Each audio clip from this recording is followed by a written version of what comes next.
ജയിൽവാസത്തിനിടെ സുഹൃത്തുക്കളായി പിന്നീട് ഇടുക്കിയിലെത്തി ചന്ദനം കടത്തിയ കുപ്രസിദ്ധ ഗുണ്ടകൾ പിടിയിലായി. തിരുവനന്തപുരത്തെ കുപ്രസിദ്ധ ഗുണ്ടയായ അമ്മയ്ക്ക് ഒരു മകൻ സോജു എന്നറിയപ്പെടുന്ന അജിത്തും മറയൂർ സ്വദേശി മഹേഷുമാണ് മറയൂർ പോലീസിന്റെ പിടിയിലായത്. കൊലക്കേസുകളടക്കം പ്രതികളാണ് പിടിയിലായിട്ടുള്ളവർ. ഇവർക്കൊപ്പമുണ്ടായിരുന്ന 2 പേർ ഒളിവിൽ പോയി എന്നാണ് സൂചന.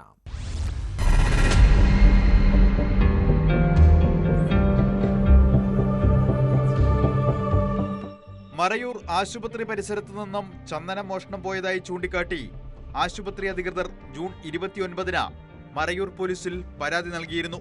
തുടർന്ന് നടന്ന അന്വേഷണത്തിൽ പ്രദേശവാസിയും സ്ഥിരം കുറ്റവാളിയുമായ മഹേഷ സ്ഥലത്തെത്തിയിട്ടുണ്ടെന്ന് മനസ്സിലാക്കി.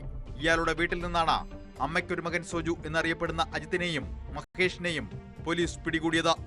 ഇവർക്കൊപ്പം ഉണ്ടായിരുന്നവർ ഒളിവിൽ പോയതായാണ് സൂചന. തിരുവനന്തപുരം സ്വദേശിയായ അജിത് കുമാർ 3 കൊലപാതക കേസുകളിൽ ഉൾപ്പെടെ 26 കേസുകളിൽ പ്രതിയാണ്. മഹേഷും കൊലപാതക കേസ് ഉൾപ്പെടെ 3 കേസുകളിൽ പ്രതിയാണ്. പ്രതികളെ പിടികൂടിയത് ഇവിടെ മഹേഷ് എന്ന് പറയുന്ന ഒരാളുടെ വീട്ടിൽ നിന്നാണ്. പിടികൂടിയ സമയത്ത് അജിത് കുമാർ എന്നയാളും കൂടെ ഉണ്ടായിരുന്നു. അന്വേഷണത്തിൽ അജിത് കുമാറും ചന്ദനമോഷണ കേസിൽ പങ്കാളിയാണെന്ന് വ്യക്തമായതിന്റെ അടിസ്ഥാനത്തിൽ 2 പേരെയും അറസ്റ്റ് ചെയ്തിട്ടുണ്ട്. പൂജപ്പുര സെൻട്രൽ ജയിലിൽ കഴിയവേ സുഹൃത്തുക്കളായ ഇരുവരും മറയൂരിൽ നിന്ന് ചന്ദനം കടത്താൻ പദ്ധതി ഒരുക്കുകയായിരുന്നു. ജാമ്യത്തിൽ പുറത്തിറങ്ങിയ ഇരുവരും മറയൂരിലെത്തുകയും മഹേഷിന്റെ വീട്ടിൽ താമസമാക്കുകയും ചെയ്തു.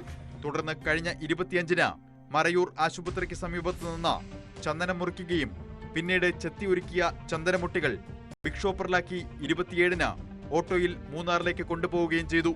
ചട്ടമൂന്നാറിലെ വനംവകുപ്പ് ചെക്ക് പോസ്റ്റിൽ പിടിക്കാതിരിക്കാനായി ക്ഷേത്രത്തിൽ കാണിക്കയിടാൻ എന്ന വ്യാജേന ഓട്ടോയിൽ നിന്നിറങ്ങിയ മഹേഷ ചെക്ക് പോസ്റ്റിന് ശേഷം വീണ്ടും വാഹനത്തിൽ കയറുകയും തുടർന്ന് മൂന്നാറിൽ ചന്ദനം എത്തിക്കുകയുമായിരുന്നു. പിന്നീട് മറയൂരിലേക്ക് തിരികെ പോന്നു. അറസ്റ്റിലായ പ്രതികളെ കോടതി റിമാൻഡ് ചെയ്തു.